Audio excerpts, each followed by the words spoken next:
Taylor Hollander, thanks for taking the time. Went up to see you. Tough matchup there, but your impression of your team's play?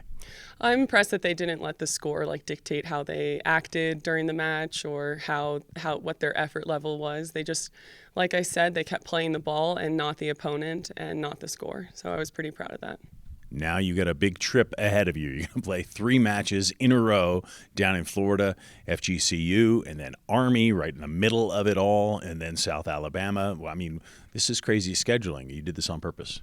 Yeah, I did. I mean, I kind of did it on purpose. Wouldn't like to travel to Fort Myers and back to Orlando, back to Fort Myers. But I think at this point in the season, if you have 3 in a row, it's tough, but you look back on it at the end of season, if you're not the 1 or 2 seed, you have to climb to get to that final and win the conference. So it's something they can look back on and be like, we did it in a tough situation already, so we can do it again. As if it isn't tough enough, FGCU's got quite the club they put together so far this season. Yeah, FGCU, I know them from back in my Osprey days. They're tough opponents. I think we've seen them in the finals a few times when I was a player, and I know the coach really well, Courtney Vernon. She's great, so I know it will be a tough team. All 3 teams will be tough, but it's good. Good timing.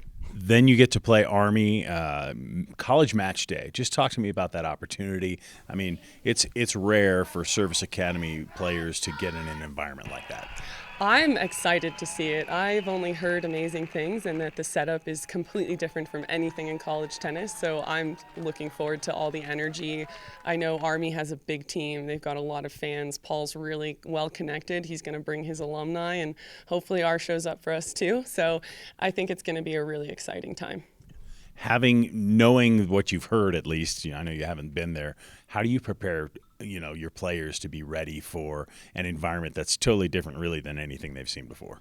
Well, it starts with practice. It's like pushing them to their limits and getting them a little tired and maybe giving them some grief while you're trying to get in their heads a little bit so they can get tough before they actually deal with the fans and deal with that environment where you want to beat Army because it's a service academy and all the emotions are running high, but just like any other time, you still have to just keep playing the ball.